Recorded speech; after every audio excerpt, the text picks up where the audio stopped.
한국교회는 예배를 생명과 같이 여기는 민족입니다. 우리 믿음의 선배들은 일제강점기와 한국전쟁 속에서도 예배만큼은 멈추지 않았습니다.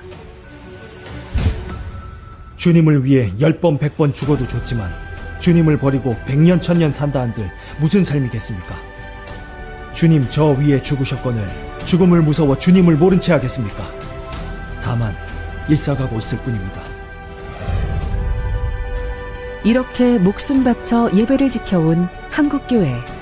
그 결과 우리나라는 뜨거운 부흥을 경험하며 하나님의 놀라운 은혜와 복을 경험하게 되었고 세계에 우뚝 서는 한강의 기적을 만들었습니다. 하지만 국가 감염병 위기 경보가 심각 단계까지 올라온 것은 11년 전의 신종플루. 코로나19로 인한 경기 위축이 심화되고 있다. 코로나19 확산세로 종교시설을 찾는 발길도 크게 줄었습니다. 교회 출입을 통제하고 주일 예배를 인터넷 예배로 대체하는 등 긴급 대응에 나섰습니다.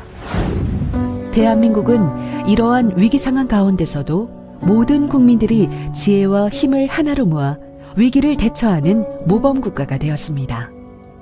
한국교회는 온라인 예배를 적극 실시하고 정부가 제시한 감염병 예방 수칙을 지키며 믿음의 선배들이 목숨 바쳐 지켜온 예배의 불이 꺼지지 않도록 사명을 감당하였습니다. 많은 시간이 흘렀습니다. 이 긴 터널을 지나는 동안 우리에게 사회적으로, 경제적으로, 신앙적으로 많은 상처와 변화가 찾아왔습니다. 하지만 우리는 다시 이 위기의 시간이 도약과 성장의 발판이 되기를 희망합니다. 한국교회는 국가의 위기 때에 이를 극복하기 위해 늘 앞장서 왔습니다. 그 중심에 바로 여러분이 있었습니다. 그리고 여러분의 중심에는 예배가 살아있었습니다. 5월 31일 한국교회 예배 회복의 날로 선포합니다. 예배의 감격을 회복하고 뜨거운 은혜로 코로나의 위기를 태워버립시다. 우리 모두 예배 회복을 통해 상처 입은 대한민국을 다시 세워갑시다. 그날의 주인공은 바로 당신입니다.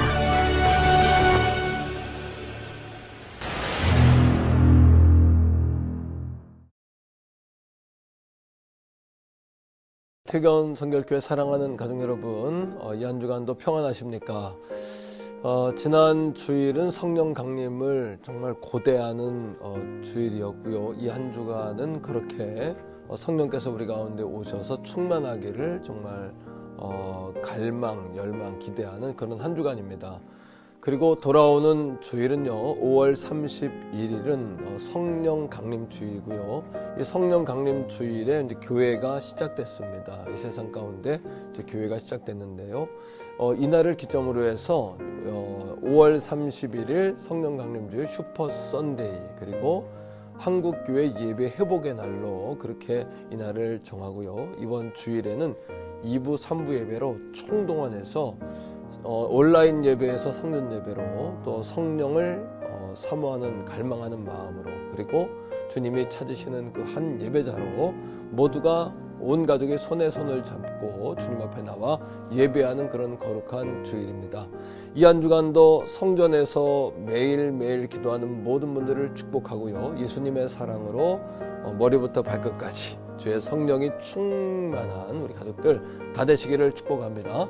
자, 이번 주 우리 셀 영상 모임을 잠시 시작하겠는데요. 이 영상 모임을 준비하시면서 하나님 말씀도 준비하시고 또 마음의 준비도 같이 해주시면 좋겠습니다. 자, 우리 먼저 찬송가 534장 주님 찾아오셨네 모시어 드리세, 이렇게 찬양하고 다시 만나겠습니다.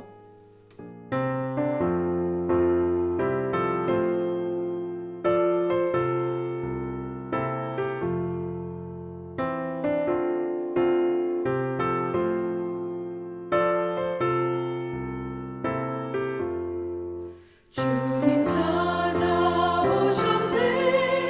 모시어 드리세 가시관을 쓰셨네 모시어 드리세 우리 죄를 속하려 십자가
예, 우리 주님 찾아오셨네 모시어 드리세 귀한 찬양 함께 드리고 왔습니다. 자, 이 시간에는 우리가 하나님의 말씀을 함께 보는 시간인데요. 요한복음 16장 7절부터 13절의 말씀까지 우리 다 같이 한 목소리로 함께 읽고 돌아오겠습니다. 그러나 내가 너희에게 실상을 말하노니 내가 떠나가는 것이 너희에게 유익이라. 내가 떠나가지 아니하면 보혜사가 너희에게로 오시지 아니할 것이요 가면 내가 그를 너희에게로 보내리니 그가 와서 죄에 대하여 의에 대하여 심판에 대하여 세상을 책망하시리라. 죄에 대하여라 함은 그들이 나를 믿지 아니하며 의에 대하여라 함은 내가 아버지께로 가니 너희가 다시 나를 보지 못하며 심판에 대하여라 함은 이 세상 임금이 심판을 받았음이라. 내가 아직도 너희에게 이를 것이 많으나 지금은 너희가 감당하지 못하리라. 그러나 진리의 성령이 오시면 그가 너희를 모든 진리 가운데로 인도하시리니 그가 스스로 말하지 않고 오직 들은 것을 말하며 장래일을 너희에게 알리시리라. 예, 우리 하나님의 말씀을 함께 읽고 왔습니다. 잠시 기도하고 말씀을 나누죠. 사랑의 하나님 감사합니다. 오늘 귀한 말씀을 통해서 우리에게도 성령의 기름 부으심, 성령의 충만의 역사가 흘러 넘치게 하여 주시옵소서. 예수님 이름으로 감사하기도 드립니다. 아멘. 여러분, 이 옆에 현수막이 보이십니까? 세워놓은 배너에 있는 것처럼 돌아오는 5월 31일은 성령 강림 주일입니다. 우리 모두가 정말 성령 강림을 사모하시기를 바라고요. 오늘 이 영상을 통해서도 여러분들에게 성령의 역사가 이제 임하실 겁니다. 여러분, 성령의 단비를 갈망하시는지요? 예, 성령의 단비라는 것은 아마 성령의 충만함, 우리를 가득 채운다는 이야기죠. 그리고 성령의 기름 부으심, 우리에게 성령이 찾아오신다, 아마 이런 뜻일 텐데요. 성령 충만이나 성령의 기름 부으심은 같은 의미입니다. 우리에게 성령의 기름 부으심이 임하면 우리가 구별되고 하나님과 연결됩니다. 그리고 성령의 기름 부으심이 임하면 권능이 임하고 이 은사가 흐르게 됩니다. 세 번째는 성령의 기름 부으심이 임하면 우리에게 치유와 회복, 또 자유와 기쁨의 역사가 임하는 거죠. 자, 만일에 교회 안에 성령 충만의 역사가 없다면 어떻게 될까요? 그렇다면 외적으로는 교회 안에서의 모든 하나님의 역사가 멈추게 되겠죠. 또 내적으로는 우리 안에 기쁨과 영적인 아마 힘이 소멸될 겁니다. 그리고 영적으로는 거듭남도 제사함도 다 성령의 역사인데 이런 모든 성령의 역사가 멈추게 될 것이고요. 하나님의 임재도 우리 가운데 사라지게 되겠죠. 자, 중요한 건 이겁니다. 그러하기 때문에 우리 가운데 성령이 부재하시다, 떠나신 건 아닌가라는 것에 대하여 분명한 징조를 감지하는 것이 중요하죠. 자, 우리 하나님 말씀을 통해서 한번 보겠는데요.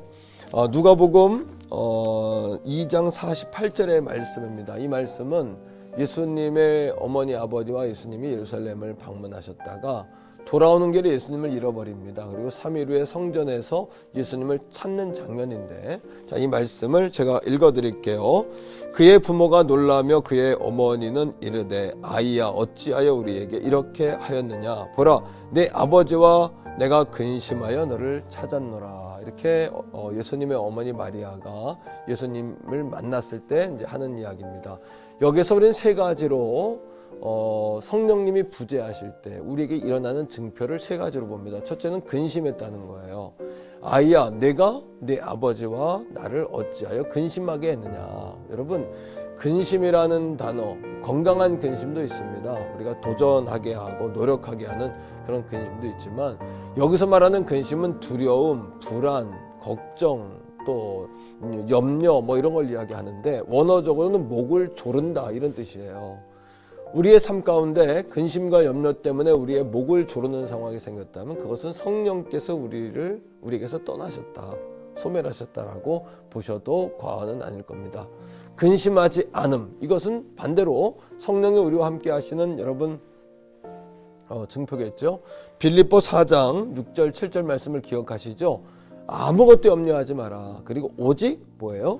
기도와 간구로. 자, 근심이 생기셨다면 목을 조를 만한 불안한 일이 생기셨다면 지금은 기도할 때입니다. 그러면 그리스도 안에 있는 그리스도의 평안이 우리의 마음과 생각을 지키신다는 거죠. 두 번째는 이겁니다. 어찌하여 라고 예수님의 어머니가 예수님에게 말씀하시죠. 짜증이 난 겁니다. 성내는 거죠. 분노하는 거예요. 성령이 떠나시고 성령이 부재하면 우리가 분을 내게 됩니다. 성내게 된다는 이야기죠. 반대로 우리가 여러분 성을 내고 분노한다는 것은 바로 그때 성령이 또한 떠나신다라는 사실도 여러분 기억하셔야 돼요. 성령의 부재의 증거가 성냄이지만 우리가 성낼 때 성령이 떠나신다는 것 또한 기억하셔야죠. 마틴 로이드 존스 목사님은 이렇게 이야기했어요. 자, 우리에게 화가 나면 아예 그 자리에서 피하십시오. 또는 입을 다무십시오. 자신이 분노한 상태로 말을 하면 반드시 후회하게 됩니다.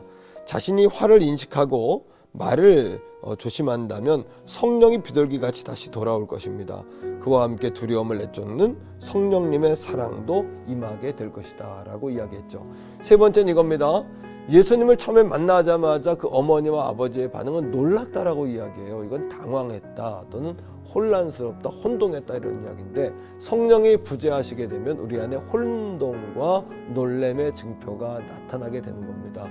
반대로 그 예수님의 어머니의 놀램에 대해서 예수님은 뭐라고 이야기하냐 하면 어찌하여 놀라십니까? 내가 아버지의 집에 있어야 할 것을 알지 못하셨습니까? 이렇게 침착하게 대답하는 장면을 보죠. 자, 우리가 당황스러운 상황을 맞이했을 때 부드럽고 온유하게 대처할 수 있다면 그것은 성령이 우리 안에 거하시는 거죠. 우리가 성령을 담는 모습을 가지고 있는 것이다 라고 이야기할 수 있습니다. 세 가지입니다. 근심, 두 번째는 분냄, 세 번째는 당황, 혼동인데요. 자, 이것이 바로 성령의 부재의 증거거든요. 그런데 이것만이 문제가 아니라 바로 그때 우리는 죄와 싸워 이길 힘을 상실하게 되는 거죠. 고난의 파도가 밀려오고 악한 원수 마귀가 우리를 흔들 때 그들을 대적해서 싸울 만한 힘을 잃어버리게 되고 무기력하게 된다는 사실을 여러분 기억하셔야 됩니다. 자, 두 번째입니다. 반대로 성령께서 우리와 함께 하실 때 일어나는 증표는 뭘까요? 첫째는 성령은 우리에게 하나님의 말씀을 조명해 주십니다. 자, 요한복음 16장 13절의 말씀을 여러분 다 한번 찾아보세요. 오늘 함께 읽은 말씀인데요.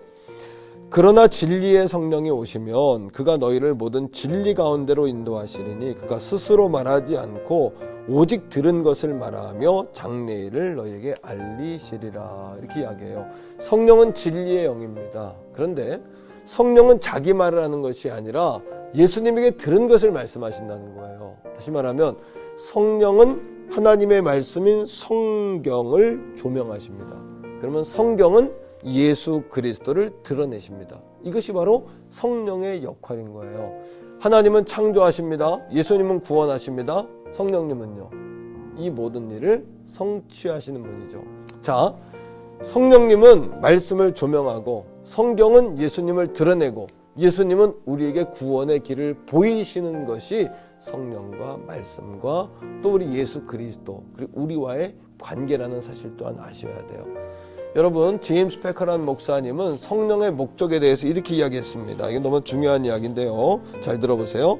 여러분, 성령의 목적은 말씀을 조명하고 예수님께 영광을 돌리는 것이다. 자, 그러면 성령의 사역은 뭘까요? 모든 사람의 관심이 예수 그리스도에게 쏠리게 만드는 것이다.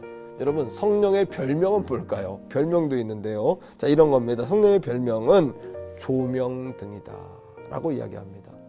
자, 그렇다면 우리가 성령 충만하다 이런 분들이 정말 성령 충만한지 아닌지를 구별하게 되는 거예요. 자, 들어보십시오. 스스로 성령 충만하다라고 말하는 사람이 성령에 관한 경험만 이야기한다면 그것은 실제로 성령 충만하지 않을 가능성이 높다. 왜요? 자, 성령이 누군가를 통해 말씀하신다면 사람들은 그 말하는 사람이 눈앞에 있다는 것조차 잃어버리게 된다. 제가 오늘 성령의 기름 부으심으로 말씀을 전하게 된다면 저는 안 보이고 성령이 보이실 겁니다. 자, 이어서 심지어 성령에 관하여서도 생각하지 않게 된다. 왜요? 성령은 뭐를 조명해요? 말씀을. 말씀은요, 예수 그리스도를 드러내기 때문이에요. 성령이 충만한 사람은 처음부터 끝까지 어떤 역사가 일어날까요? 성령에 충만한 사람은요, 처음부터 끝까지 예수 그리스도만 드러내게 된다는 사실입니다. 두 번째입니다. 성령님이 함께 하실 때 일어나는 현상이에요. 그것은 성령님께서 우리가 말씀에 순종하도록 도와주신다는 거예요. 7절의 말씀입니다. 자, 그러나 내가 너희에게 실상을 말하노니 내가 떠나는 것이 너희에게 유익이라. 내가 떠나가지 아니하면 보혜사가 너희에게 오시지 아니할 것이요 가면 내가 그를 너희에게 보내시리니 라고 이야기합니다. 성령은 보혜사세요. 영어 성경에 보면 이것을 상담자다 또는 보호자다, 돕는 이다 또는 가이드, 안내자다 이런 식으로 표현합니다. 한자 성경에서는요, 보호하시는 하나님, 은혜 주시는 예수님, 또 가르치시는 성령님 이렇게 이야기하고요. 헬라어 원어에는요, 파라, 내 옆에서, 클레토스, 나를 돕는 분이다 이렇게 이야기하죠. 그렇다면 성령님이 어떤 일을 도와주실까요? 자, 이어서 8절, 9절, 10절, 11절은 이렇게 이야기합니다. 우리가 책망받는데 책망받지 않도록 도와주신대요. 9절에 보니까 우리를 믿도록 도와주시고요. 10절에 보니까요, 우리의 눈을 열어 예수 그리스도를 볼수록 도와주시고요. 11절에 보니까요, 심판을 받지 않도록 도와주신답니다. 자, 이것이 말씀과 성령의 역할인데 마틴 로이드 존스 목사님은 이것을 이렇게 구분했습니다. 말씀은 하나님의 성품을 기술한다. 성령은 우리가 하나님의 마음을 느끼도록 도와준다. 말씀은 하나님의 구원을 이야기한다. 성령은 하나님의 사랑을 우리 마음에 느끼도록 부으신다. 말씀은 계시를 우리에게 보여준다. 성령은 그 계시를 이해하게 해주신다. 말씀은 기준을 이야기하고 성령은 출발점을 이야기한다. 말씀은 약속을 보여주지만 성령은 확신을 준다. 말씀은 들으라고 명령한다. 성령은 들을 수 있게 해주신다. 말씀은 순종하라고 명령한다. 그런데 성령은 따라오라고 손짓하신다. 이렇게 말씀과 성령의 관계, 연관성에 관해 말합니다. 성령은 우리로 하여금 도와주셔서 하나님의 말씀에 순종하도록 이끌어 주신다는 거예요. 자, 성령의 인도하심을 받아도 되고 안 받아도 되는 것이 아닙니다.